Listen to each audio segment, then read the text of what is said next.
बारिश का मौसम अक्सर लोगों के दिलों में खुशी लेकर आता है, अनलेस आप दिल्ली से हो। बिकॉज बारिश के मौसम में दिल्ली के रास्ते कुछ ऐसे दिखते हैं, मतलब दिखते तो नहीं है, पानी में डूब जाते हैं, जो भी है।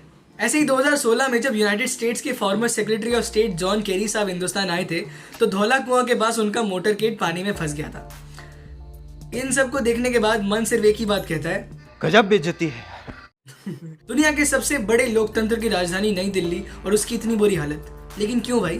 जानने की कोशिश करेंगे आज हम कि क्यों है ऐसी हालत, कौन है जिम्मेदार और क्या किया जाए ताकि इस सिचुएशन से उभरा जा सके। आपको बस एक काम करना है, लास्ट तक देखना है इस वीडियो को, बिकॉज आज हमने बहुत इंपॉर्टेंट एक टॉपिक छेड़ा है और मैं चाहता हूँ कि आप कुछ भी मिस ना करो। विद हैविंग सेड दैट, मैं हूँ रंदन, आप है मेरे चैनल पर। शुरू करते हैं इस वीडियो को यहाँ से।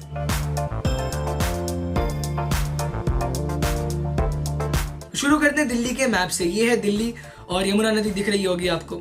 दिल्ली में बाढ़ आने के दो रीजंस हैं। नंबर 1 यमुना का ओवरफ्लो हो जाना और नंबर 2 है एक्सेसिव बारिश।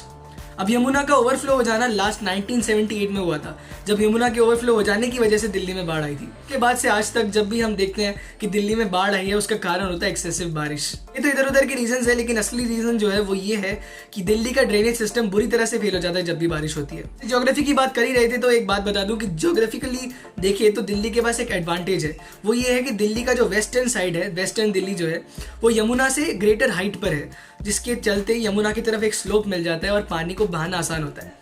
लेकिन इस दिल्ली के पास ये एडवांटेज नहीं है।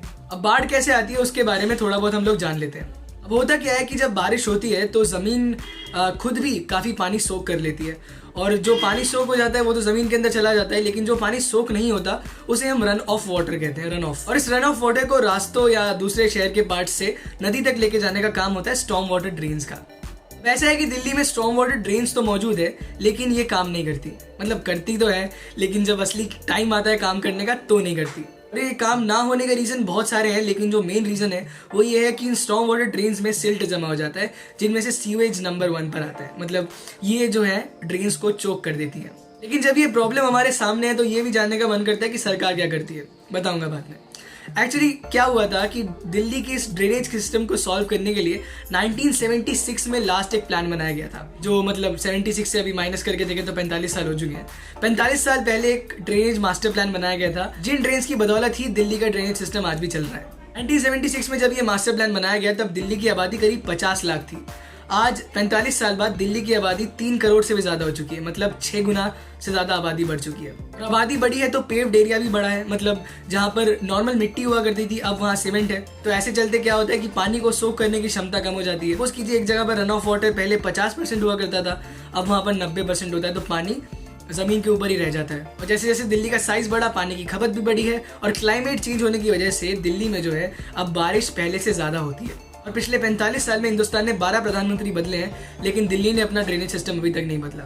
अच्छा, वीडियो कंटिन्यू करने से पहले आपसे एक हाथ जोड़कर रिक्वेस्ट कि अगर आप मुझे पहली बार यूट्यूब पर देख रहे हैं तो ज़रूर चैनल को सब्सक्राइब कर दीजिएगा, बिकॉज मैं ऐसी वीडियोस बनाते रहता हूँ और आप निराश नहीं होंगे। रीज़न सिर्फ ये नहीं है कि ड्रेनेज सिस्टम खराब है हमारा। कई सारे आर्टेरियल रास्ते ऐसे भी हैं जो मतलब नए रास्ते बने हैं, अंडरपास हो गया या फिर कहीं और से काट पीट के रास्ते निकाले गए, उनके स्लोप्स भी फॉल्टी हैं। कई सारे ऐसे रास्ते हैं जिसकी वजह से जो पानी है वो बह नहीं पाता और रास्तों में जाकर जम जाता है। और गरीबी में आटा गीला एक और फैक्ट बताऊं, 2015 में नेशनल ग्रीन ट्रिब्यूनल ने एक सर्वे किया था, जिसके बाद ये पता चला कि दिल्ली की जो 201 नेचुरल ड्रेन्स हैं, नेचुरल, उनमें से 44 जो है वो मिसिंग है। अब देखो, मिसिंग है मतलब किडनैप नहीं हुई है, मतलब इसका मतलब यही है कि जब कंस्ट्रक्शन वर्क हुआ या फिर ज़मीन खोदी गई तो ये जो ड्रेन्स हैं ये बंद हो गई, जिसके बाद क्या हुआ, पानी जाना, मतलब शहर से नदी तक पानी का जाना और मुश्किल हो गया। मतलब सिचुएशन बहुत ग्रिम है। और अगर ऐसे में आप मुझसे पूछो कि भाई सरकार क्या कर रही है, कुछ नहीं। वैसे 2018 में IIT दिल्ली ने government of NCT of Delhi को दिया था एक मास्टर प्लान, जैसे 1976 वाला था, वैसे ही कि अगर आप ये प्लान इंप्लीमेंट करते हैं तो जो प्रॉब्लम है वो मिनिमाइज हो सकती है। लेकिन 2018 के बाद से इस पर गवर्नमेंट ने कुछ भी नहीं किया है। ये भी छोड़ो यार, एक्सपर्ट्स का कहना है कि पहले रिसर्च तो करो कि पानी जमता क्यों है। मतलब आधा घंटा बारिश होने के बाद भी अगर एक देश की राजधानी के रास्तों पर पानी जम जाए तो कितनी शर्म की बात है। दिल्ली के लोकेलिटीज़ को चाहिए सेपरेट ड्रेन्स। करीब आधी दिल्ली ऐसी है जिसके पास सेपरेट ड्रेन्स नहीं है, मतलब कॉमन ड्रेन्स हैं जो चोक होती है बहुत जल्दी। तो सेपरेट ड्रेन्स अगर बन जाती है तो ये प्रॉब्लम काफ़ी हद तक सॉल्व हो सकती है। और अगर ये सब नहीं हुआ, मास्टर प्लान इंप्लीमेंट नहीं हुआ, गवर्नमेंट ने कोई स्टेप्स नहीं लिए, तो दिल्ली हर मानसून ऐसी ओवरफ्लो होती रहेगी और बहती रहेगी। ये थी आज की वीडियो। आपको कैसी लगी ज़रूर बताना कमेंट सेक्शन में, लाइक करना मत भूलिएगा। अगर पहली बार मुझे देख रहे थे यूट्यूब पर तो ज़रूर सब्सक्राइब कीजिए, अपने दोस्तों से शेयर कीजिए अगर कुछ नया जानने को मिला तो। This is it, this was me Nandan, आप थे मेरे चैनल पर। Thanks for coming, thanks for watching. चलता हूँ, नमस्कार, जय हिंद, बाय।